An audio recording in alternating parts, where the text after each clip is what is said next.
सोने से पहले जो है जो दुआएं आप सल्लल्लाहु अलैहि वसल्लम से साबित है उन दुआओं का एहतमाम करें। ये बड़ा ज़रूरी चीज़ है, याद रखिए। ये दुआओं का एहतमाम इसलिए भी ज़रूरी है कि अल्लाह रब्बुल इज़्ज़त कुरान में फरमाता है कि हम हर रात जब इंसान सोता है तो तुम्हारी रूहों को अपने पास बुला लेते हैं। जब हम इंसान सोता है तो हमारी रूहें जमा हो जाती और कुछ की लौटा देते हैं और कुछ की नहीं लौटाते हैं। तो बहुत से लोग मौत में नींद में मर जाते हैं। तो नींद जब आप सोने जा रहे हैं तो ये सोच लीजिए कि अगर मैं ना उठूँ इस नींद से तो पहले से पूरी तैयारी हो जाए कि अगर नींद में चला भी जाऊँ, मर भी जाऊँ, मेरी अगर मौत लिखी भी है तो कम से कम तैयारी से जाऊँ। अगर कोई आपसे कहे कि इस दर्रे से आपको गुजरना है, इस टनल से गुजरना है, लेकिन इसका मुंह कहाँ खोलेंगे आपको नहीं मालूम, तो दाखिले से पहले आप लोगों से मेरी मुलाकात कर लेंगे कि भाई मैं दुआ कीजिए, बस मेरे लिए आसानी हो, मैं कोशिश करता हूँ। जो भी सफ़र है आपका करना भी ज़रूरी है ना। तो नींद मौत है ये, बल्कि नींद को आप सल्लल्लाहु अलैहि वसल्लम ने मौत की बहन कहा और वाकई में नींद मौत की किस्म है ना, क्या इंसान को पता। और हमारी रूहें जमा हो जाती है और अल्लाह जिसकी चाहता है वापस भेजता है हर रोज़ और जिसकी चाहता है जमा कर लेता है, तो सुबह उठता नहीं फिर। तो सोने से पहले पूरी तैयारी कर ले कि मर जाऊँ तो बाईमान रहूँ, ठीक। जिसमें नबी अकरम सल्लल्लाहु अलैहि वसल्लम सोने से पहले जो अस्कार करते हैं उसमें सही बुखारी और सही मुस्लिम की रिवायत है। आप सल्लल्लाहु अलैहि वसल्लम जब सोते तो सोने से पहले ये पढ़ते 33 बार सुभान अल्लाह, 33 बार अल्हम्दुलिल्लाह और 33 बार अल्लाहु अकबर, और उसके बाद एक बार और अल्लाहु अकबर या ला इलाहा इल्लल्लाहु वहदहु ला शरीका लहु लहुल मुल्कु व लहुल हम्दु व हुवा अला कुल्लि शैइन क़दीर, दोनों रिवायतें मिलती। तो या तो 33 बार अल्हम्दुलिल्लाह, 33 बार सुभान अल्लाह, 33 बार अल्हम्दुलिल्लाह और 34 बार अल्लाहु अकबर, या 33 बार सुभान अल्लाह, 33 बार अल्हम्दुलिल्लाह और 33 बार अल्लाहु अकबर, और आखिर में ला इलाहा इल्लल्लाहु वहदहु ला शरीका लहु लहुल मुल्कु व लहुल हम्दु व हुवा अला कुल्लि शैइन क़दीर। जो ये शख्स करता है ये गुलाम आज़ाद करने से ज़्यादा बेहतर है उसके लिए, और 1000 नेकियां उसके नामे में लिख दी जाती है कि तो ये 100 बार पढ़ रहा है ना, तो अल्लाह हर नेकी को 10 गुना बढ़ा देता है, तो 100 का हो जाता है 1000, 1000 नेकियां भी मिल जाती। कितना बड़ा फ़ायदा है। तो सोने से पहले नबी अकरम सल्लल्लाहु अलैहि वसल्लम ये पढ़ते हैं। इसी तरह सोने से पहले आप सल्लल्लाहु अलैहि वसल्लम के ताल्लुक़ से आता है कि आप अल्लाह की हम्दो सना में बहुत सारी सूरतें पढ़ते हैं, सूरतुल फातिहा पढ़ते हैं, इसी तरह जो है सूरह मुल्क पढ़ते हैं, तबारकल्लज़ी बियदिल मुल्क को, ठीक है, सोने से पहले। इसी तरह नबी अकरम सल्लल्लाहु अलैहि वसल्लम सोने से पहले आयतुल कुर्सी पढ़ते हैं, और आयतुल कुर्सी की फजीलत तो आपने ये बताई, जो शख्स आयतुल कुर्सी पढ़ लेता है तो एक बार ऐसा जिसको आदत समझ लीजिए, एक फजर के ज़ोहर में पढ़ता है, ज़ोहर के असर में पढ़ता है, असर के बाद मगरिब में पढ़ता है, तो जो एक बार पढ़ लेता है और जिसका आदत है अगली बार तक, तो अगली बार तक के लिए उसके लिए काफ़ी हो जाती है वो। मतलब कि जैसा फजर में पढ़ने आदमी 5 वक्त नमाज में सोते वक्त पढ़ने का आदी है, तो अगर मैं फजर में पढ़ रहा हूँ और जोहर तक मर जाऊँ तो मेरे लिए काफ़ी है आयतुल कुर्सी पर। और अगर जोहर में पढ़ने की आदी हूँ, जोहर के बाद मरूँ असर के बीच में, तो फिर वो मेरे लिए काफ़ी है। और असर के बाद पढ़ने की आदत थी, असर के बाद मर जाओ मगरिब तक मेरे लिए काफ़ी। मगरिब के बाद आदत थी पढ़ने की, मगरिब के बाद मर जाओ तो इशा तक मेरे लिए काफ़ी है। और सोने के वक्त आदत थी तो ज़ाहिर से सोते वक्त पढ़ूंगा तो सुबह फजर तक काफ़ी है, या मर जाऊँ तो मरने तक काफ़ी है, तो किफ़ायत कर जाती है सूरत। इसी तरह आप सल्लल्लाहु अलैहि वसल्लम सूरह फलक, सूरह नास पढ़ते, सूरह काफिरून पढ़ते। इसी तरह आप सूरह बकरा की आखिरी 2 आयतें तिलावत करते, आमना रसूल बिमा उनज़िला इलैहि मिन रब्बी वल मुमिनून 225 या 286, ठीक। तो इन तमाम चीज़ों का एहतिमाम करें सोने से पहले, जितनी हो सके उनमें से जो याद है, जो याद आ रही है उसको पढ़े और उसके बाद सोए। और सोने की भी जो दुआ है उसको भी जो हम पढ़ने की जो है कोशिश करें, ठीक। तो इन अस्कार का याद रखना हमारे लिए, याद रखिए, बहुत ज़्यादा ज़रूरी है, वरना हमारे लिए ये होता है कि हम इन अस्कार को भूल जाते हैं, ठीक। तो हम कोशिश करें कि सोने की दुआ, इसी तरह जो है मुख्तलिफ जो बातें मैंने आपको बताई, आयतुल कुर्सी है, सूरह फलक, सूरह नास, सूरह काफिरून है, इसी तरह सूरह मुल्क है, और भी बहुत सारी चीज़ें आप सल्लल्लाहु अलैहि वसल्लम से मिलती है। आप हिस्नुल मुस्लिम जो मोहम्मद बिन अली अल कहतानी की हिस्नुल मुस्लिम एक दुआओं की किताब है वो ले, उसमें बहुत सारी दुआएं उन्होंने आप सल्लल्लाहु अलैहि वसल्लम रात में जो आप पढ़ते हैं वो नकल की है, ठीक। इसी तरह सोने के वक्त की जो दुआएं, और भी बहुत दुआएं साबित है सोने के वक्त की, मतलब कई हैं आप सब जो पढ़ते, और कई दुआएं हैं जो आपसे मनक़ूल साबित है, छोटी और बड़ी सब। कोशिश करें इसमें से जो आपको मैसर आसानी हो पढ़कर आप सोएं। किसी ने एक सवाल किया, जब एक लड़की मैच्योर हो जाती है तो उसकी शादी कर देनी चाहिए, और अगर नहीं कराई जाए तो जितनी देर होगी उतना उसके माँ बाप पर गुनाह दिया जाएगा, तो अच्छा गुनाह बढ़ा दिया जाएगा, तो क्या ये बात सही है या नहीं? अब बिल्कुल ये बेबुनियाद और एक अजीब बात है, याद रखिए कि कोई ये कहे कि अगर लड़की बड़ी मैच्योर हो जाए, शादी ना हो तो माँ बाप को गुनाह मिलेगा, तो फिर लड़का मैच्योर हो जाए तो उसका भी तो गुनाह मिलना चाहिए माँ बाप को। फिर हम लड़कों को क्या कसूर है उसके अंदर? और लड़कियों के मुकाबले तो लड़के तो डे 1 से रेडी है शादी के लिए। लड़कियां तो भी हमको बोले ना पहली बार बेटे शादी कर लो, तो नहीं बोलती कभी भी। लड़कों का ऐसा था, पूछो मेरे से, खाली पूछो, तो अब्बा बोलते इससे तो पूछना भी नहीं अपन ने, क्यों, तो ये तो पहले से बोल रहा मेरे को इशारे कर करके, तो इससे तो पूछना ही नहीं। तो ऐसा कुछ भी नहीं भाई, गुनाह होना मिलता, ये बात दुरुस्त नहीं है। लेकिन एक अलग बात है कि इंसान के निकाह की उम्र हो गई, वो निकाह करना चाहता है, उसके बाद रिश्ते भी इसको आ रहे हैं, लेकिन वालिदैन अपनी एक अजीब व गरीब सोच की वजह से रिश्ते नहीं कर रहे हैं। मैंने बहुत अजीब व गरीब वालिदैन को देखा, अल्लाह रहम करे। एक फैमिली मैंने ऐसे देखी जब 40 साल के बाद ही निकाह करते हो तो उनके लड़के 40 साल तक निकाह नहीं करते। क्यों? तो बोले हमारे अब्बा भी ऐसी थे, हमारे दादा, फैमिली ट्रेडिशंस। मैंने बोला अल्लाह रहम करे ऐसे ट्रेडिशन से भाई, ना कोई ट्रेडिशन नहीं। 40 से पहले मर गया तो बेचारा आस में तरसते मर जा रहा शादी की। कैसा मतलब एक चीज जो फितरत में अल्लाह ने दी 40 ईयर्स तक नहीं करते, बोले सिस्टम है। अच्छा 40 ईयर्स में शादी करेंगे तो आप अंदाजा लगाइए उसके बच्चे के कानूनी बालिग होने तक 58 साल का हो जाएगा, 8 ईयर्स का हो जाएगा वो आदमी। कैसा अजीब। बहरहाल बहुत बहरहाल, लेकिन लोगों के अजीब वगैरह सिस्टम्स होते हैं। तो मैं ये कहूँगा इंसान बालिग हो जाए, जल्द से ज्यादा अच्छा निकाह आ जाए तो कर दे, इससे समाज माहौल फितने फसाद से बचता है। लेकिन ये बात कि वालिदैन को गुनाह मिलेगा, ये बात बिल्कुल भी सही नहीं आता। हाँ कोई वालिदैन जुल्म करते हैं, अब जुल्म क्या होगा, जमीन जमाना माहौल के हिसाब से सब चीजें बदलती आती। जुल्म करेंगे किसी पर भी तो गुनाह मिलेंगे, वो बच्चों पे जुल्म हो, बड़ों पे जुल्म हो, जानवरों पे गुनाह है, वही गलत चीज है। लेकिन ये वजह से गुनाह मिलता है या बच्ची बालिग होती हर दिन में, ऐसा कुछ भी नहीं। याद रखिए बातें जो लोगों ने ऐसी बस फैला दी है, या बस क्या बोलते हैं किस्से कहानियां जो देवमालाई बोलते हैं ना, कहानियां बस चल रही है, बस बातें वैसी बातें। याद रखिए मैंने सवाल किया कि वो नमाज पढ़ रहे हनफी मस्जिद में और वहाँ इमाम से कुछ गलती होगी और वो सजदे सहू करा रहा है, और सजदे सहू का जो तरीका है, एक सलाम पढ़ते हैं फिर 2 सजदे करते, पहले तहियात पढ़ते हैं फिर एक सलाम करते हैं फिर 2 सजदे करते हैं फिर पूरा तहियात और सबसे सब पढ़ते हैं फिर सलाम पढ़ते हैं। तो सवाल है हमने क्या करना। देखिए अगर आप उनके पीछे तो आपको वैसा ही करना है, क्योंकि इमाम कोई एक्शन करे और आप उसके पीछे उसकी इक्तिदा ना करे तो फिर आपकी नमाज नहीं होंगी, इसलिए कि आप एक रुकन छोड़ रहे हो उसके पीछे। इमाम जो करता है हमको वही करना जरूरी है, उसको इसीलिए कहा जाता है मुक्तदी। मुक्तदी का माना तो जो इक्तिदा करता है, पीछे चलता है, जैसा वो करता है वैसा ये करता है, तो लिहाजा आपको वैसा ही करना है। ठीक। अब हुआ क्या कि वो 2 मसाइल को मिला के एक हल निकाल दिया गया। 3 अलग अलग तरीके सजदे सहू के, वो डिपेंड है गलती कैसे हो रही है। नमाज में अगर आपको सिर्फ शक हो कि मेरी नमाज में कितनी रकातें हुई, शक हो, यकीन नहीं है कुछ भी, तो आप जो चीज अच्छा लगता है उसको यकीन कर ले कि 3 यकीन करे, 4 जो भी आपको लगता है, उसके बाद आप सजदे सहू कर लें। सजदे सहू का तरीका ये कि नमाज में जब आपको याद आए, मतलब लगे कि गड़बड़ हो रही है जबकि यकीन नहीं शक है, कोई एक चीज पे यकीन कर ले, पूरी नमाज आप कंप्लीट करें उसी यकीन के साथ कि आपको जो भी लगता है 3-4 पढ़ी, उसके बाद आपने अत्तहियात पूरा पढ़ लिया, कंप्लीट अत्तहियात पढ़ लिया, सब कुछ कर लिया, फिर उसके बाद आपने 2 सजदे करें, अल्लाह अकबर, उसके अस्सलाम वालेकुम रहमतुल्लाह अस्सलाम। ये एक तरीका है नमाज में, याद आ जाए। एक तरीका है नमाज आपने कंप्लीट कर ली, 3 रकात पढ़ी और आपको लगा 4 हो गए, आप निकल गए, कोई पीछे से आके कहे कि आपने 3 रकात पढ़ी है। अब इसका तरीका यह है कि आप 1 रकात पढ़ेंगे, 1 रकात पढ़ने के बाद अत्तहियात वगैरह सब पढ़ लेंगे, उसके बाद अस्सलाम वालेकुम रहमतुल्लाह, अस्सलाम वालेकुम रहमतुल्लाह, अल्लाह अकबर, फिर 2 सजदे, फिर अस्सलाम वालेकुम रहमतुल्लाह, अस्सलाम वालेकुम। ये नमाज में आप कम पढ़ के निकल गए। अब नमाज ही आपने ज्यादा पढ़ ली, 5 रकात पढ़ के निकल, किसी मतलब 5 पढ़ी आपको तो पता ही चल, तो आपको खाली 2 सजदे करना है। तो अब हनफी मसलक में क्या होगा, पहला और दूसरे तरीके को मिला दिया गया। सलाम तो पूरा सलाम करे तो बाहर निकल जाएंगे, तो अलग कर दिया उसको, 1 सलाम और उसके साथ फिर 2 सजदे, फिर पहले भी अत्तहियात और बाद में अत्तहियात। तो वो 2 हदीसों को मिलाकर तदबीक कर दी गई, जबकि तीनों हदीस से अलग अलग मौके के लिए थी। बहरहाल वो एक चूक है, नतीजतन वैसा आप ना करें, मतलब अपने पर्सनल लाइफ में जब आपसे गलती हो लेकिन इमाम के पीछे हैं तो आपको वैसा ही करना पड़ेगा। याद रखें। जैसा एक दूसरी मिसाल देता हूँ इसी गलती की, जो जिसको कहेंगे समझ, जिसको बोलते हैं फिक़ह के अंदर हुई, कि नबी अकरम सल्लल्लाहु अलैहि वसल्लम ने फरमाया कि वित्र की नमाज को मगरिब की नमाज से अलग करो। हमारे पास क्या तरीका निकाला गया उसको अलग करने का, तीसरी रकात में जो मतलब सूरा पढ़ते हैं, ज़मीन सूरा पढ़ते हैं, उसके बाद अल्लाह अकबर, फिर हाथ बांध के फिर अब दुआ करते हैं। ठीक। तो ये जो तरीका अल्लाह अकबर, ये किसी रिवायत से साबित नहीं।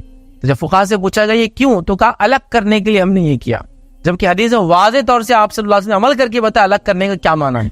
आप वित्र जब पढ़ते 3 रकात तो पहले 2 पढ़ते और सलाम फिरते, फिर 1 पढ़ते और सलाम फिरते, हो गया ये अलग तरीका। दूसरा तरीका आपने बताया एक साथ अगर आप पढ़ते तो आप दूसरी रकात के बाद कायदा नहीं करते, हो गई अलग नमाज। तो लोगों ने ये रिवायतों को ना मान के अपने अकल से इसको अलग करने की कोशिश की, ये भी एक चूक है, याद रखिए। बहरहाल तो ये कॉमन चीजें हैं जो होती रहती, तो आप इमाम के पीछे तो आपको कोई ऐसा, यही वित्र में भी आप समझ लीजिए इमाम के पीछे कोई, तो आपको उसी तरीके से पढ़ना पड़े जो वो करता है। याद रखिए। किसी ने एक सवाल किया कि एक उन्होंने नाम लिया, एक कॉइन है उसमें पैसा डालना कैसा है।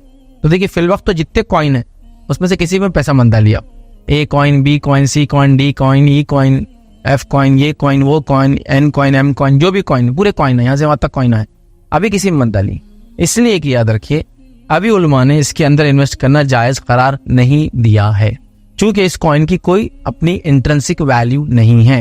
तो आप कहेंगे पैसे की कौन सी है, सही बात है, पैसे की इंट्रिंसिक वैल्यू थी, मतलब खुद की अपनी जाती वजन, अहमियत, मकाम था, वो इसलिए कि वो सोने और चांदी में होता था।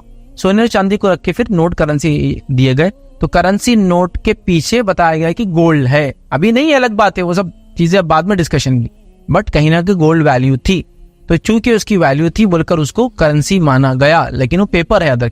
फिर उसके बाद गवर्नमेंट ने इन पेपर को बैकिंग करना शुरू की कि जो ये लाएंगे इसको हम करेंसी मानेंगे। तो वो बैकिंग की वजह से वो भी इस्तेमाल करना जायज हो हमारे लिए। लेकिन ये जितने कॉइन्स है जो इन्वेस्टमेंट के नाम पे हो रहे हैं, इसको कोई एसेट नहीं है, कोई गवर्नमेंट बैकिंग नहीं है, सिवाय एक इसके पीछे क्या है, क्रिप्टो बोल रहे हैं इसको, डिजिटल करेंसी बोल रहे हैं, फ्यूचर करेंसी बोल रहे हैं, एक कोड है इसके पीछे खाली। वो बहुत धारकारी चीज नहीं है कि वो कोड ढूंढने के लिए जमीन के नीचे खोदना पड़ता है जब निकलता है, ऐसा कुछ भी नहीं है। इलेक्ट्रॉनिकली फॉर्म में कोई चीज है। तो बहरहाल अभी किसी भी उसमें आप पैसा मत इन्वेस्ट कीजिए, ये दुरुस्त और जायज नहीं होगा। और वैसे भी फॉरेक्स के अंदर पैसा इन्वेस्ट करना करेंसी में जायज नहीं शरीयतन। आप मुझे बताइए, कोई आप में से ऐसा शख्स है जो कहेंगे मेरा इंडियन करेंसी के अंदर एक हिस्सा है, मैं उसको उसके अंदर इन्वेस्ट कर सकता हूँ? कोई करेंसी में इन्वेस्टमेंट नहीं होता है। कौन सी गवर्नमेंट बोलती करेंसी में इन्वेस्ट करो हमारे साथ आके? फालतू की बात होगी नहीं। क्या उसकी वैल्यू इस गवर्नमेंट की जो करेंसी के अंदर किसी से पैसे लेके इन्वेस्टमेंट लेती है? फॉरेक्स ट्रेडिंग वगैरह भी इसलिए जायज नहीं देगी। हाँ, फॉरेन एक्सचेंज करके देना करेंसी, एक्सचेंज सेंटर जो बोलते हैं वो एक अलग बात है, लेकिन फॉरेक्स में तो जायज नहीं है।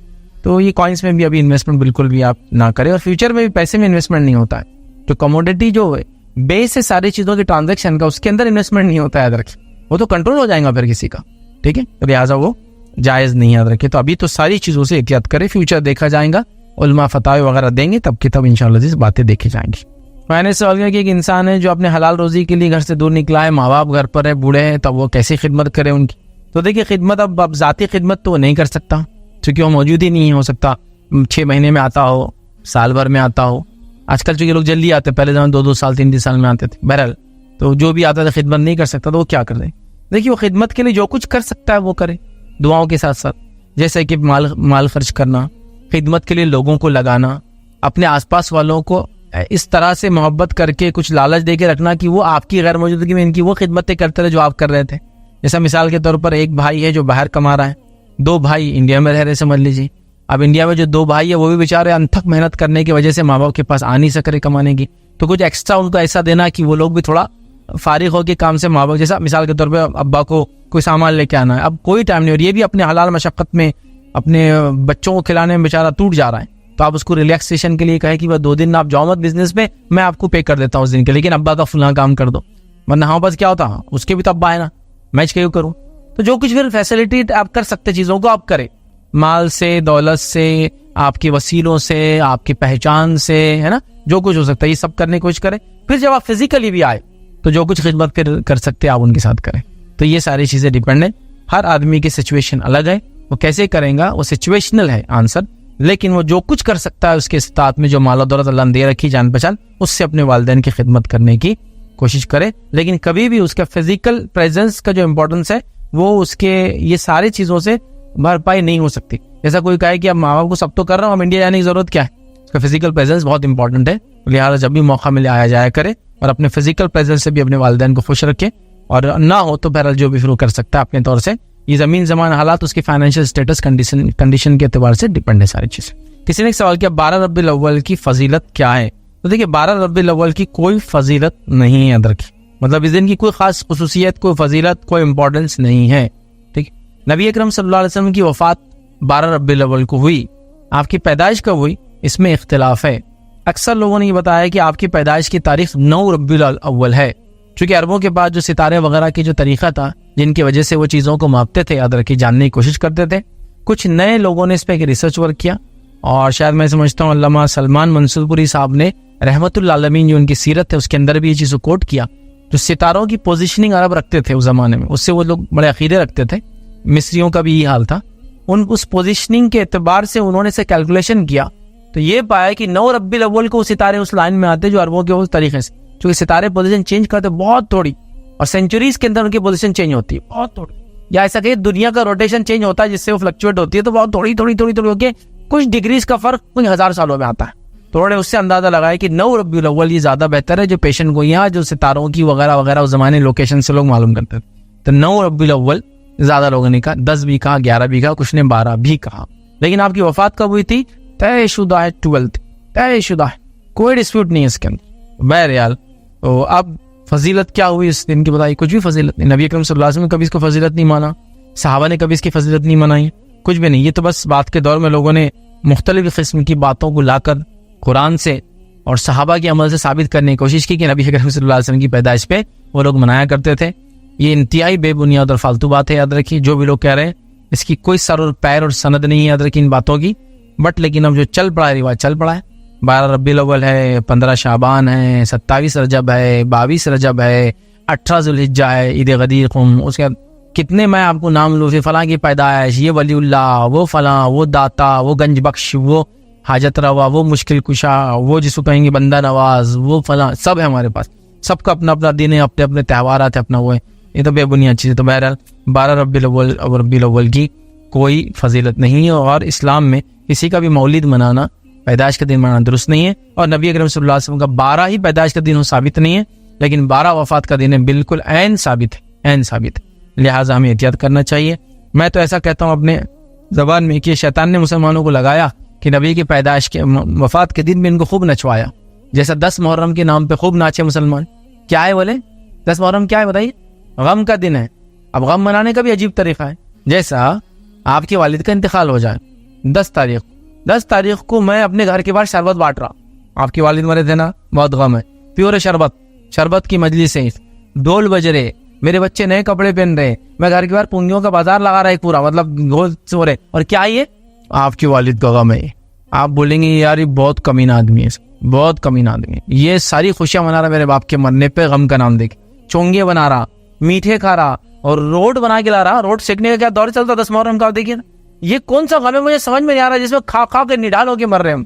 देखिए ना गम ही बोल रहे हैं ना 10 मुहर्रम, कुछ ही नहीं मन, शादी वगैरह नहीं कर, शादी ज्यादा खर्चा तो तू मीठे में करता जो उस दिन मनाता और लोगों को फ्री बांटता। हमने लूट के शरबत पिए भाई, ऑप्शन रहते थे हमारे पास 10 मुहर्रम की शरबत के, इधर पानी का मिलता, उधर दूध का मिलता, उधर दूध में जाफरान डाल के मिलता, तो अलग अलग जगह जाते थे शरबत पीने। तो सब ये सब देख रहे ना, तो इन्होंने 10 मुहर्रम को आपको नचवाया, ये कहकर की गम है। ये ईद गदीर खुम के नाम पे 18 जुल्हिज्जा को आपको नचवाते हैं, ये उस्मान इब्न अफ़्फ़ान की शहादत का दिन है। ये 22 रजब को आपको कुंडों के नाम पे मीठा खिलाते हैं, ये अमीर माविया रज़ियल्लाहु अन्हु के जो है वफात का दिन है। तो इन्होंने हर दिन को 12 रबीउल अव्वल जो है, इसको क्या बोलते थे पहले, मुझे सिर्फ इतना बोलिए, इसको पहले क्या बोलते थे? 12 वफात, सबको पता है भाई, मैंने इसको 12 वफात बोला अपनी, 12 वफात, बारियाफात, शॉर्ट फॉर्म एकदम वो होता ना, एकदम घस के जो अल्फाज को बोल देते हैं, तो एकदम उसका मीनिंग कुछ हो जाता, वैसा हो गया। वैसा गैस तेल बेचते वो घासलेट बेचते हुए निकल जाता, चालू होता गैस तेल ले लो, गैस तेल, जब वो गली के उधर निकलता तो वो गैस तेल घासलेट बन जाता। तो ऐसा बारियाफात क्या था, ये 12 वफात क्लियर था एकदम। अब जैसा जैसा ये जुलूस बढ़ने लगे तो फिर क्या होगा, लोगों को समझ में आ गया 12 वफात, तो ये चेंज करके ईद मिलाद, न्यू टर्म्स, अकीदा सेम है, टर्म बदला। तो ये सब मुसलमानों को इन्होंने इनकी शहादतों पे शोहदा के नचवाया, खिलाया, पिलाया। मैं आपको बोल रहा हूँ सादे अल्फाज में, आपके अब्बा के इंतकाल के दिन मैं सब ये करूँ तो आप तो मेरी जान ही ले लेंगे, या ये बोलेंगे यार ये बोलता ये गम, लेकिन ये आदमी बहुत शातिर जलील है, ये खुशियां मना रहा है। कौन से किसी के मरने पे चोंगे बनाना, रोड बनाना, मीठे बनाना, हलवे शरबता पिलाना, ये गम का अलामत है? मतलब वो शहादत हासिल कर रहे हैं प्यासे रह कर, और तुम शरबत पी के मर रहे हो इधर। वो 70 दिन से वो के तुम किस्से कहानियां सुना रहे हो और तुम 70 दिन का एक साथ खा रहे हो एक दिन के अंदर, हो रहा है नहीं सब। बहरहाल ये सब बहरहाल एक अजीब व गरीब बात है। तो 12 रबीउल अव्वल की कोई हकीकत नहीं है, इस दिन को कुछ मनाना नहीं है, कोई इसकी फजीलत नहीं है, सिर्फ इसके ताल्लुक से ये बात याद रखिए, नबी अकरम सल्लल्लाहु अलैहि वसल्लम की वफात का दिन है, आप इसी दिन इंतकाल कर गए थे, ये बात तय है। पैदा हुए 9 को और इंतकाल हुआ 12 को, बर्थडे सेम था, मंडे की पैदाइश है और मंडे के दिन ही आपका इंतकाल हुआ, ठीक है। तो बहरहाल ये बात है, तो इस चीज़ को समझने की जरूरत है और इस मामले में एहतियात करने की जरूरत है। और मैं समझता हूँ उम्मत मुस्लिमा को दुश्मनों की जरूरत ही नहीं है, हम खुद ही अपने आप के दुश्मन बने हुए हर चीज़ के मामले में, ठीक है। बहरहाल इसको समझने की जरूरत है, अल्लाह ताला हमको तौफीक दे कि हम सही चीज़ों को समझे और सही ढंग से मनाए। और अगर कोई 12 रबीउल अव्वल को ईद मिलाद भी कहे तो बच्चा भी जानता है मुसलमान के ईद सिर्फ इस्लाम में 2 ही होती है, और वह ईद उल फित्र और ईद उल अज़हा, नहीं और भी होती जुमा। तो फिर ऐसा जुमा को मिलाए तो फिर 52 ईदें हो जाती, फिर 20 जुमा 50 जुमा आते एक साल में, 52 ईदें बोलते हैं, कोई 50 ईदें बोलते हैं, कोई नहीं बोलते ना। तो जुमा जो है वो एक अलग ईद है, याद रखिए। वो त्यौहार वाली ईद नहीं जिसको मनाया जाए, वो इबादत के एतबार से ईद है, ईद उल मोमिनीन है वो भी, लेकिन इबादत के एतबार से। लेकिन ईदैन जो है ईद उल फित्र, ईद उल अज़हा, ये त्यौहार के एतबार से ईद है, मनाना है इसको, सेलिब्रेट करना है इसको, इसीलिए इसकी मुबारकबाद भी दी जा सकती है और जुमा की मुबारकबाद नहीं दे सकते आप, क्योंकि जुमा हुक्म ईद है, इबादत के एतबार से हुक्म है, इबादत करो इस दिन, जुमा पढ़ो इस दिन, है ना, हुक्म के एतबार से होगा और ये त्यौहार के एतबार से याद रखें, ठीक है। तो ये फ़र्क है। तो बहरहाल दो ही ईदें, ईद उल फित्र और ईद उल अज़हा, कोई ईद मिलाद और फिर इसके बाद कोई दूसरी ईद इस्लाम में नहीं, याद रखें। देखिए भाई ने सवाल किया कि मुसलमान जो है मुर्दार नहीं खाते लेकिन मछली खाते हैं, वो क्यों खाते हैं? एक्चुअली देखिए, मुसलमान जो भी करता है वो इसलिए करता है कि उसके रब का और रब ने जो रसूल के जरिए अहकाम भेजे उसके मुताबिक कोई भी काम करता है। तो हम मुर्दार क्यों नहीं खाते? हमारी अपनी चॉइस नहीं है।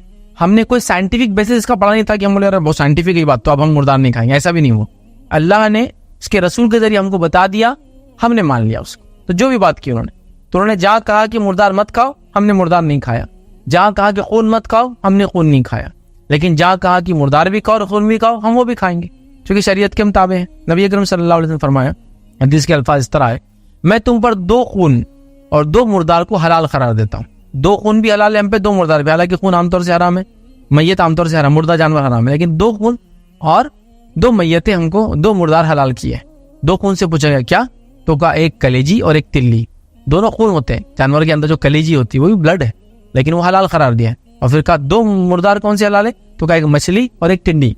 मछली फिश आपकी, मुर्दार हलाल है, और टिड्डी आपका, टिड्डियाँ होती है ना जो अरब इलाके में बहुत होती है, लाल या जो अलग अलग कलर्स की होती है, ठीक है, वो हलाल है हमारे लिए। जिंदा भी हो तो खा सकते और मुर्दा भी हो तो खा सकते, टिड्डियाँ जो होती है ना। और एक अच्छा तरीका ये कंट्रोल करने का उनका याद रखिए, जो अरब इलाके में होती भी है, हमारे इलाके में बहरहाल जनरली नहीं होती, लेकिन खा सकता है मुसलमान। तो ये 2 मुर्दार हलाल है। तो शरीयत ने चूंकि हमको कहा ये हलाल है तो हम उसको हलाल मानते हैं, ये हराम है तो उसको हराम मानते हैं। ये मुर्दार मत खाओ तो नहीं खाते, ये मुर्दार खाओ तो हम खाते हैं। तो मछली के मामले में शरीयत ने हमको इजाजत दी है, इजाजत दी है बोल के हम लोग उसको खाते हैं और इस्तेमाल करते हैं। और मछलियों का आप एक जनरल सेंस में भी देखें ना, तो वाइट मीट होता है उनका, खून निकलने का उतना इशू ही नहीं रहता उनमें कि खून निकले बगैर उनके गोश्त खाने से हमको प्रॉब्लम होगा। बड़े दूसरे जानवरों में देखिए रेड मीट होता है, खून होता है उनके उसके अंदर, तो जाहिर सी बात है कट कर खून पूरा निकलना जरूरी होता है। मछली में देखिए आप मर भी गई तो आप उसको साफ कीजिए, उसके किसी बॉडी के इससे ब्लड नहीं मिलेगा, सिर्फ आप बीच में से काट के खाली उसका जिस्म का ये इंटेस्टाइन वगैरह निकाल लीजिए, फिनिश। समझ रहे? तो बहरहाल शरीयत जानती है, अल्लाह ताला जानता है क्या चीज दुरुस्त है क्या चीज नहीं है। तो लिहाजा मछली से मुराद मछलियों की सारे टाइप्स हो गए इसमें। मतलब मछली बोल तो मछली नहीं, केकड़ा भी मछली की टाइप है, झींगा मछली की टाइप है, और क्रिल्स मछली की टाइप है, और ब्रॉन्ज मछली की टाइप है, और श्रिम्स है, कहीं सब मछली है वो निकलेंगी। और वो याद रखिए उसको कोई हलाल करने की जरूरत नहीं है, वो जिंदा हो या मुर्दा हो आप उसको साफ करें, उसको आप खा सकते हैं। तो शरीयत ने हुक्म दिया बोल के हम करते हैं, हम शरीयत के ताबे हैं।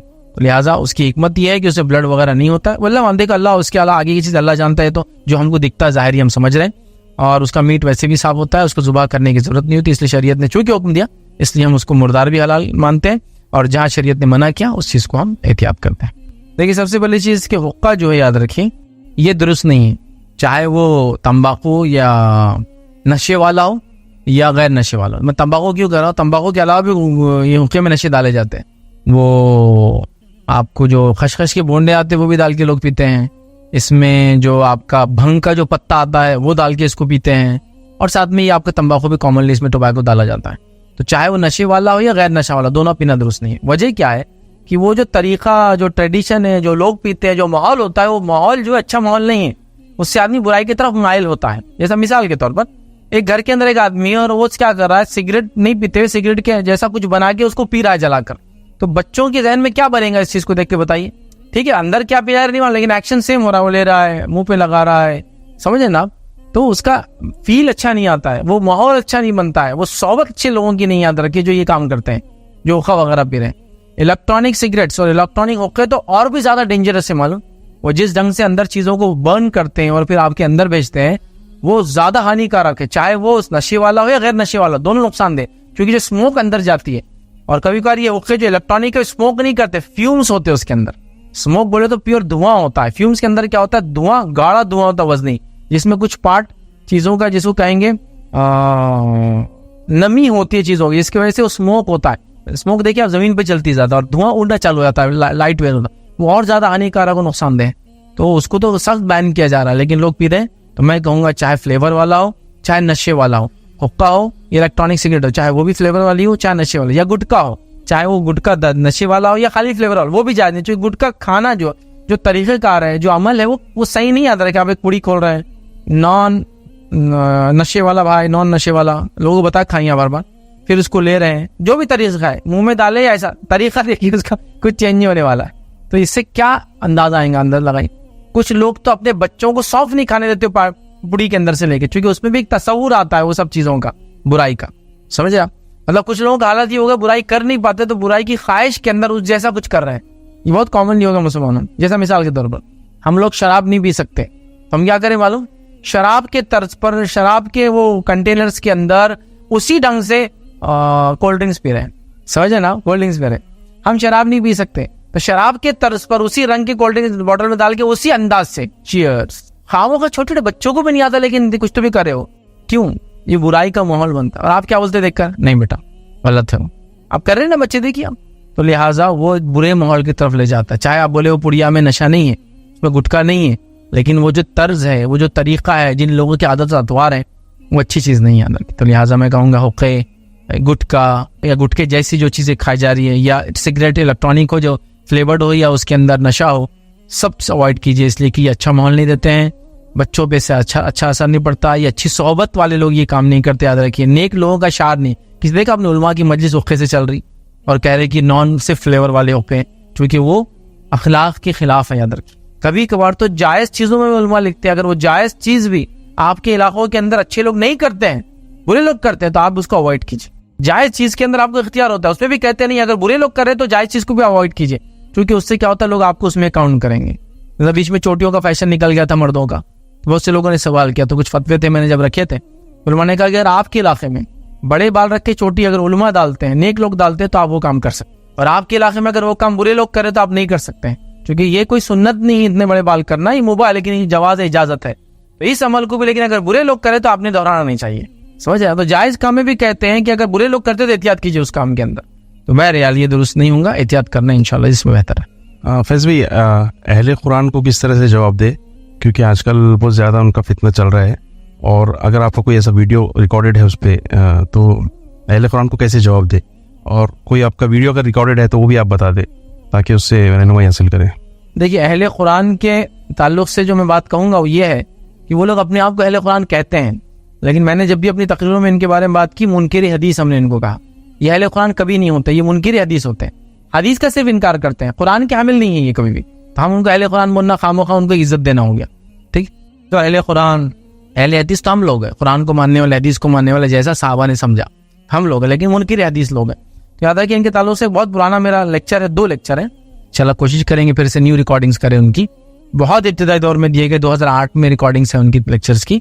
एक है हदीस का जमा और तदवीन, जो मुनकिर हदीस को जवाब है, जो अपने आप को अहले कुरान बना अहले कुरान देते हैं, उनके लिए एक जवाब है। और दूसरा है हुज्जत हदीस, उसमें भी कंप्लीट आंसर है कि कुरान को भी हम बगैर हदीस के समझ नहीं सकते। तो जिन लोगों ने दावा किया कि हदीस जनी है, खाली ख्यास आराइयाँ हुई, 300 साल बाद जैसा बाइबल लिखी गई वैसा लिखी गई, कोई बेस नहीं है, बुनियाद नहीं है, और ये फारसी चाल है और ये रूमी चाल है, मतलब रोमन्स एंड पर्शियंस ने इस्लाम को खराब करने किया, उसका सबका जवाब है। तो एक है हदीस का जमा और तदवीन, दूसरा हुज्जत हदीस। दोनों को देखेंगे तो मुकम्मिल तौर से जवाब, और उनके जो सवालात है, खबर का अज़ाब, जो छोटे मोटे सब चीज़ें, सारे मैंने जवाब उसमें कवर करने की कोशिश की, ताकि उस एक लेक्चर के अंदर बहुत डिटेल में, काफ़ी पुराने 2.5 घंटे के लेक्चर है, किसी को देखना है तो समझे कि हदीस तो बाद में लिखी गई, उसका जवाब हदीस का जमा और तदवीन। दूसरा हदीस हुज्जत है दीन में, उसकी दलील, और वो कुरान से दीनी दलील है, मतलब हदीस से मैंने नहीं लिया कि हदीस में ये आता, क्योंकि फिर हदीस को मानने वाला तो हम लोग तो मान ही रहे, वो जो हदीस को नहीं मानता है, सिर्फ कुरान का दावा कर रहा है, उसको जवाब देने के लिए कंप्लीट कुरान से ही हमने लिया कि कुरान कैसा कहता है कि हदीस से अमल करो, कुरान से कैसे साबित होता है कि हदीस का इंपॉर्टेंस क्या है, सारी चीजें हमने देखी। मूसा अलैहिस्सलाम के ताल्लुक से भी कुछ एग्जाम्पल्स लिए, और नबी अकरम सल्लल्लाहु अलैहि वसल्लम के ताल्लुक से एग्जाम्पल्स दिए, कुरान ही से लिया हमने कि मूसा अलैहिस्सलाम को जो हुक्म आया, कुरान ने जो कहा, उससे पहले के अहकाम कहाँ थे, और मूसा अलैहिस्सलाम के अहकाम जो दे रहे थे, बनी इसराइल उस पर अमल कर रही थी। सवाल ये कि तख्तियाँ तो तौरेत की बाद में मिली, तो पहले मूसा अलैहिस्सलाम कैसे अहकाम दे रहे थे, वो उनकी बात थी कौल, ये कौल भी उनका जो अल्लाह की तरफ से था, याद रखिए बहरहाल। तो आप ये 2 लेक्चर देखें इंशाल्लाह, उसमें काफ़ी डिटेल में जवाब है। और मुनकिर हदीस के ताल्लुक से मैंने बहुत सारे रिकॉर्डिंग्स क्लिप्स हैं, अहले कुरान कहीं नहीं मैंने उनको कहा, तो मुनकिर हदीस को क्या जवाब दे, मुनकिर हदीस की हकीकत, हुज्जत हदीस, और इसके साथ साथ हदीस का जवाब तदवीन देखें इंशाल्लाह, इसमें जवाब मौजूद है उसका। किसी ने सवाल किया, एक लड़की अपने फ्रेंड्स के साथ बाहर घूमने जाना चाहती है, मगर उसके पेरेंट्स नहीं अलाउ करते हैं, पेरेंट्स का नहीं अलाउ करना दुरुस्त है क्या? इन्हें बिल्कुल दुरुस्त है, इसलिए कि पेरेंट्स आपके लिए रिस्पॉन्सिबल है, पेरेंट्स आपके जिम्मेदार है। वो एक लड़की या लड़का किसी को भी अगर बोलते हैं नहीं जाना चाहिए घूमने, उसने नहीं जाना चाहिए। बस ये डिसीजन को आप मान ले, ये आपके लिए दुनिया का खैर लाएगा, ये आपके लिए आखिरत का खैर लाएगा अंदर की, ठीक है। क्योंकि बहुत सारी बार होता है, यंग होते हैं, एनर्जेटिक होते हैं, इंथुसियाज्म रहता है, जोश होता है, हम चाहते हैं घूमना, एक्सप्लोर करना। तो आपके लिए घूमने एक्सप्लोर करने के लिए बहुत सारी चीज़ें अल्लाह ताला देगा। अपने वालिदैन के साथ जाके घूमिए, एक्सप्लोर कीजिए। मैरिज के बाद अपने हस्बैंड के साथ जाके घूमिए, एक्सप्लोर कीजिए। उसके बाद एक ज़बरदस्त एज में जब आपके पास माल दौलत खूबसूरती के आप चरम पे होते हैं, अपने बच्चों के साथ जाके एंजॉय कीजिए और कीजिए। लाइफ आपको बहुत मौके देंगी। लेकिन आपने ये सोचा नहीं, एंजॉयमेंट तो सिर्फ ये जो दोस्तों के साथ जाके वालिदैन को नाफरमान करके मैं कर सकती हूँ या कर सकता हूँ, तो मे भी ये पार्ट टाइम थोड़े टाइम के लिए एंजॉयमेंट तो हो जाए, बट ये दुनिया के लिए भी नुकसानदेह होता है और आखिरत के लिए। ठीक है, एक जायज़ चीज़ है, वालिदैन नहीं बोल रहे हैं, लेकिन हर जायज़ चीज़ को करना जरूरी नहीं, याद रखिए। हर हराम चीज़ से बचना फर्ज और वाजिब है, लेकिन हर जायज़ और हलाल चीज़ को खाना या करना जरूरी नहीं है। जैसा कि दुनिया में कितने हलाल फल है, सब खाना जरूरी है क्या? नहीं। लेकिन हर हराम फल से, हर हराम खाने से, हर हराम चीज़ से बचना जरूरी है। हलाल चीज़ जरूरी नहीं है, तो लिहाजा वो ऐसा कुछ हुक्म नहीं दे रहे आपको कि मत घूमने जाओ, कोई बुराई का हुक्म नहीं दे रहे हो। एक चीज़ जो जायज़ है उससे मना कर रहे हो, और हर जायज़ चीज़ को करना जरूरी नहीं है। लिहाजा सुन ले, ये आपके लिए दुनिया और आखिरत में बहुत फायदे का इंशाल्लाह खैर का बायस बनेगा। और एक लड़की होने के नाते बदरजा ऊला आप सुने, इसलिए कि लड़कियों को इस माहौल के अंदर आज़ादी के नाम पर गुलाम बनाया जा रहा है, लिहाजा लड़कियां तो खास तौर से इस मामले में एहतियात करें। जी अस्सलाम वालेकुम। फैज़ भाई, माहौल और माशरे में जेनेटिकल डिजीज़ का चलन मतलब बहुत ज़्यादा बढ़ते जा रहे हैं, और इसमें जैसा थैलेसीमिया है, हीमोफीलिया है, और भी बहुत सारे जेनेटिकल डिजीज़ है। जो लोग अपने फर्स्ट कजिन्स में शादियां कर रहे हैं, आज साइंस भी कह रही है कि ऐसी शादियों में जेनेटिकल प्रॉब्लम होने के खतरा ज़्यादा रहते हैं। तो क्या निकाह से पहले जेनेटिकल टेस्टिंग करना ज़रूरी रहेगा? अब एक अच्छा सवाल है कि जेनेटिकल डिसीजेस कॉमन हो जो रहे, थैलेसीमिया है और भी चीज़ें, डाउन सिंड्रोम से, और ये है वो है, बच्चों के जहनी तौर से डेवलप ना होना, फिजिकल डेवलप ना होना, कई चीज़ें ये कॉमन है। और देखा जाता है कि फर्स्ट कजिन्स में ये चीज़ें ज़्यादा होती है। तो इस मामले में निकाह से पहले क्या टेस्ट करवाना दुरुस्त होगा? तो पहली चीज़ याद रखिए, इस्लाम में फर्स्ट कजिन से निकाह जायज़ है, अलाउड है, लेकिन ये कोई ऐसा अमल नहीं है कि बस उन्हीं में करते चले जाए।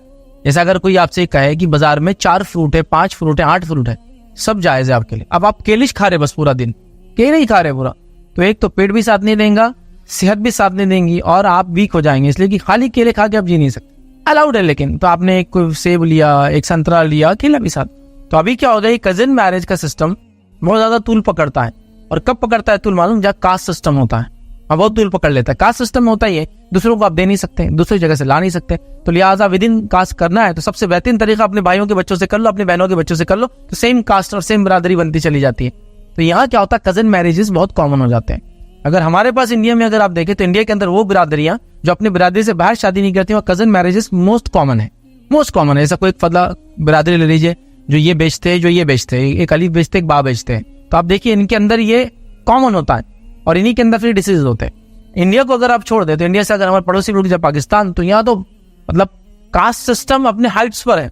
इंडिया में तो भी कास्ट सिस्टम में कहीं ना कहीं तरमीम आगे कॉन्स्टिट्यूशनली, वहाँ नहीं आई। जाट जाट से शादी करेगा, और चौधरी चौधरी से शादी कराएंगा, फला फला से करेंगा, और ऐसी ऐसी कास्ट और ऐसी ऐसी बिरादरियां हैं आप में सोची नहीं होंगी। वहाँ का कोई रिज्यूम हमारे पड़ोसी मुल्क का बगैर बिरादरी के और कास्ट के नाम के बता नहीं सकते मुझे। अब अल्हम्दुलिल्लाह इंडिया के अंदर कोई अपनी कास्ट और बिरादरी नहीं लिखता, वहाँ तो लिखा हुआ जाट फला, और ये लड़की चाहिए फला, ये राजपूत, और ये और फला चौधरी, और ये सब है इनके पास। तो वो तो इतना डेंजर है, और इतने फिर उसमें क्या होता है, बाहर शादी नहीं करते, इतने कजिन मैरिज इतने ज्यादा है कि सबसे ज्यादा ये केसेस जेनेटिकल जो डिसीजेस के वो पाकिस्तान में मालूम। पूरी एक रिपोर्ट है उसके ऊपर क्यों होता है, क्योंकि कजिन मैरिज अलाउड है, लेकिन अलाउड का मतलब नहीं कि सिर्फ कजिन्स में करते रहे, कजिन्स में करते रहे, कजिन्स में करते रहे, ये दुरुस्त नहीं। तो अलाउड होना एक चीज है, और उसी में करना। और कजिन्स मैरिज वहाँ एक जनरेशन नहीं हो रही ना, मल्टीपल जनरेशन सिर्फ कजिन मैरिजेस कर रहे हैं। जैसे ये जनरेशन में कजिन मैरिजेस हुई, अब ये जनरेशन भी वही कर रही है, तो क्या हो रहा है, उसे जेनेटिकली वीक होते जा रहे हैं। तो लिहाजा उसकी वजह से बहुत सारी बीमारियां आती हैं। भाई का सवाल है क्या करना चाहिए? हमारे पड़ोसी मुल्क में तो रिकमेंडेड होता है, उसके बगैर आजकल बहुत सारे जो मालदार लोग हैं उसके बगैर शादी नहीं करते। कजिन मैरिजेस से पहले वो टेस्टिंग करें, जो गवर्नमेंट ने कहा, एनजीओ कह रही है कि कजिन मैरिजेस तुम कर रहे हो, ठीक है अब करो, क्योंकि कास्ट बिरादरी का बड़ा मसला है, कम से कम टेस्टिंग कर लो, ताकि ये ना हो, क्योंकि फिर ये इश्यूज वहाँ बहुत ज्यादा आ रहे थे। लिहाजा आपके लिए जेनेटिकल टेस्टिंग करने में कोई हर्ज नहीं। लेकिन एक बात मैं बता दूं जो समझने की है, आपके साथ अगर आपकी औलाद के जरिए अल्लाह ने आजमाइश लिखी है, तो वो कजिन मैरिज में भी होंगी और नॉन कजिन भी होंगी। ये बात आप पढ़ लीजिए, इसमें कोई दो राय नहीं। मिसाल, एक आदमी के अल्लाह ने लिखी कि वो फुला तारीख के फुला वक्त में मर जाएगा, इलाज कराओ मत कराओ वो मर जाएगा, फिर इलाज क्यों करा रहे हैं हम इलाज इसलिए करा रहे हैं कि हमको मालूम नहीं इस वक्त तो मरने वाला है, तो हम अपनी कोशिश करते चले जा रहे हैं। हमको मालूम नहीं ना, तो हम अपनी कोशिश करते चले जा रहे हैं बचाने की, जितनी कर सकते लास्ट टाइम तक, चाहे जो भी पैसा लग रहा हो, हम अपना काम करें, लेकिन जो तकदीर है वो गालिब आएंगी और उसका फैसला होने वाला। तो वो अगर आपकी नस्ल में एक बच्चा है जो किसी बीमारी में मुब्तला होने वाला है, वो होगा। क्योंकि विदाउट कजन मैरिजेस में भी तो थैलेसीमिया होता है ना, विदाउट कजन मैरिजेस में भी जो डाउन सिंड्रोम्स लोगों को होते हैं ना, विदाउट कजन मैरिज में जेनेटिकल प्रॉब्लम्स आते हैं, डाउन कजन्स भी होता है। तो जहां अल्लाह ने आजमाइश लिखी वो तो होना है, लेकिन कजिन मैरिज अलाउड है, लेकिन इस ढंग से उसको करते चले जाना कि बस कजिन्स में ही कर रहे हैं, उससे प्रॉब्लम हो सकता है, उससे प्रॉब्लम हो सकता है। तो बहरहाल इस मामले में आप फिर जेनेटिकल टेस्टिंग कर ले अगर आपको करना है, और आगे बढ़ें, इसमें इंशाल्लाह कोई हर्ज नहीं। याद रखिए, क्योंकि वो चीज़ अगर प्रीवेलेंट है, मतलब कॉमन है आपके इलाके में, तो ऐसे करने में बहरहाल कोई हर्ज नहीं है कि पहले से जेनेटिकल टेस्टिंग करा ले और उसके बाद बहरहाल आगे बढ़े। लेकिन सारी चीज़ें याद रखिए अपनी जगह होती है, मेडिकल साइंस जो भी कहती है अपनी जगह है, बट साइंस भी कोई चीज़ ऐसा हतमी नहीं कह सकती हाँ ऐसा ही है। हो सकता है एक बच्चा जब आपने टेस्ट कराया है सारी चीज़ें की सब पॉजिटिव था, बाद में नेगेटिव हो जाए। और मैं ऐसे तो कई लोग जानता हूँ, मतलब इतने ज़्यादा कि मैं बस कई केसेस था जिसने बिल्कुल कहा कि जेनेटिकल टेस्टिंग हो गई, रिपोर्ट्स आ गई, फला हो जाएगा, बच्चे को डाउन सिंड्रोम होगा। ऐसा हमारे पास तो कम होता है। यूके, यूएस, गल्फ के अंदर तो आपको पहले से खुशियां नसीब हो जाती है कि आपको लड़का होने वाला है, लड़की होने वाली है। क्योंकि वहाँ ये सब छुपाते, लड़की को मारते नहीं ना वो लोग, तो डे 1 पे बोल देते हो बेबी गर्ल है, बेबी बॉय है। हमारे पास तो आखिर तक खाली इंतजार करो क्या हो रहा, क्या हो रहा, क्या हो रहा।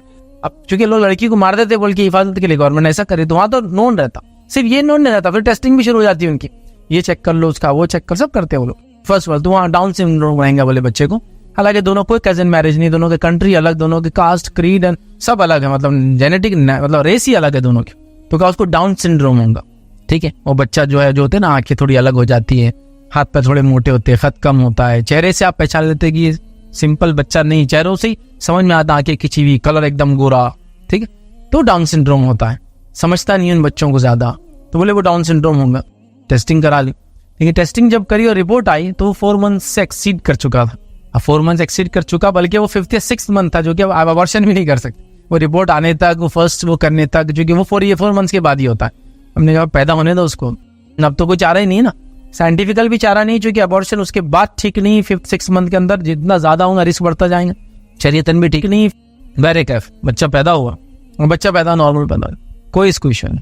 ठीक है, तो मेरे पास एटलीस्ट 100 केसेस से ज्यादा है जो मैंने ऐसे देखे। एक जगह जो एक लेडी गए आए, और एकदम मतलब जब वो आए ऑफिस में विजिट करने के लिए शौहर के साथ, तो एकदम टेंस, रोते धोते हुए एकदम चल रहा कि मेरा बच्चा पागल है। बोले बच्चा पागल कहाँ है, हमको लाई क्यों नहीं आपने इसको? नहीं बोले अभी पैदा नहीं हुआ। अभी नहीं होता कैसे पागल हो गया? पागल तो आप दिख रहे हैं मेरे को, अभी बच्चा तो आई नहीं सामने। नहीं बोले हम डॉक्टर के पास गए थे, उन्होंने बोल दिया तुम्हारा बच्चा मेंटली डेवलप नहीं होगा और पागल पैदा होगा। मैंने कहा सबसे पहले तो कौन पागल डॉक्टर था जिसने डायरेक्टली आपको ये पागल बात बोली? कैसे बोल सकते हैं किसी मरीज? देखिए एक आदमी है और बहुत बीमार पड़ा है, और डॉक्टर आके उसको बोले देखो आपको जो है ना कैंसर है, मरने वाले आप 4 दिन के अंदर। कौन बोलता है यार? मतलब कौन डॉक्टर था जिसने आपको डायरेक्ट बोला ये, या आपने पूछे पकड़ के? नहीं, उन्होंने डायरेक्ट बोल दिया तुम्हारे शौहर को बोला तुम्हारा बच्चा पागल है। उनके शौहर को बोला बच्चा पागल है। मैंने कहा उस पागल डॉक्टर के पास इलाज नहीं करना हम जाकर। ऐसा कैसा डिक? कोई टेस्टिंग नहीं, कोई रिपोर्टिंग नहीं, कोई बेस नहीं। मैंने कहा कौन सी जेनेटिकल? नहीं, उन्होंने बोले सर दबा हुआ इसका, पागल पैदा होगा, बस खत्म। बेसिस देखिए, बेसिस चाहिए ना आपको रिपोर्टिंग, बस अबॉर्ट करा दो। वहीं कर रहे थे, बोले कर लो अभी पागल होने वाला। मैंने कहा उस पागल डॉक्टर के पास अब जाना नहीं। अब वो इतने टेंस इतने हो गए, मतलब ये डिप्रेशन की वजह से आपको भी कुछ हो जाएगा, बच्चे को कुछ हो जाएगा। इतना डिप्रेशन, बीपी हाई हो गया, रो रहे धो रहे। रिलैक्स रहो, पागल भी है तो आजमाइश है, नहीं भी तो, क्योंकि ऑलरेडी 4 मंथ हो चुके थे। अगर हम कुछ करते हुए डिसीजन 4 मंथ से पहले डिसीजन लिया जा सकता, जबकि बच्चा वालिदैन के लिए आजमाइश बन सकता है तो। लेकिन यहाँ तो 4 मंथ्स गुजर चुके हैं। लेट इट बी, अब रिलैक्स रहो, खुश खुर्रम रहो, एकदम एंजॉय करो लाइफ को। डॉक्टर चेंज कर दो। अगर हमने डॉक्टर चेंज किया, आप उस बच्चे के बारे में याद रखिए, मैं मतलब उनसे कांटेक्ट में आज भी हूँ। वो उसके स्कूल का टॉपर है, पागल बच्चा स्कूल का टॉपर है। सिर्फ स्कूल में नहीं, दीनियात में टॉपर है। और उसने अपनी उम्र के बहुत कम मरहले के अंदर जो कुरान के 29-30 और 28-29 पारे याद कर लिए। और भला है भला, यहाँ भाग रहा, वहाँ खेल रहा, उसका ये है, स्पोर्ट्स में टॉप जा रहा। तो अगर पागल बच्चे ऐसे पैदा होने लग जाए, सभी ऐसे पागल बच्चे डिमांड करेंगे जो स्कूल का टॉपर हो, स्पोर्ट्स में सबसे आगे हो। तो ये पागल था। तो ये प्रैक्टिकल रिपोर्ट्स, तो उसका बेस होना चाहिए, स्ट्रॉन्ग बेस होना चाहिए। 4 मंथ से पहले मालूम करना चाहिए। मैरिज से पहले की बात आपने तो की, लेकिन ऐसा कभी होता है मैरिजेस के बाद भी लोग आजकल जेनेटिकल टेस्टिंग करते हैं, बट 4 मंथ से पहले करें। रिजल्ट 4 मंथ के बाद आता है, या 4 मंथ के बाद अबॉर्ट कराने का कोई चांस आपको नहीं होता, सिवाय माँ की जान को खतरा ना हो। तो बड़ा जेनेटिकल टेस्टिंग कराना, जेनेटिकल डिसीजेज जहाँ कॉमन होता है शादी से पहले, या शादी के बाद बच्चे की पैदाइश से पहले करने में इंशाल्लाह कोई नहीं। लेकिन मैं बताना ही चाह रहा था, ये फैसला आप में नहीं होता है, वो अल्लाह रब्बुल इज्जत की ज़ात है, याद रखिए, जो दिन को रात में, रात को दिन में तब्दील कर देती है। हरे भरे बागात आप देखते हैं 4 महीने बारिश के, उसके बाद सूखी जमीन होके कहाँ उड़ जाते हैं और जमीन बुरी क्या बोलते हैं ब्राउन कलर की, जमीन का जो भी कलर वो दिखना चालू हो जाता, ऐसा लगता नहीं। और एक बारिश फिर कभी हो जाती है, ऐसा लहलाता है 2 दिन के अंदर कि लगता है इससे पहले कभी सूखा था भी नहीं उसके ऊपर। तो ये अल्लाह ताला की बहरहाल ज़ात है।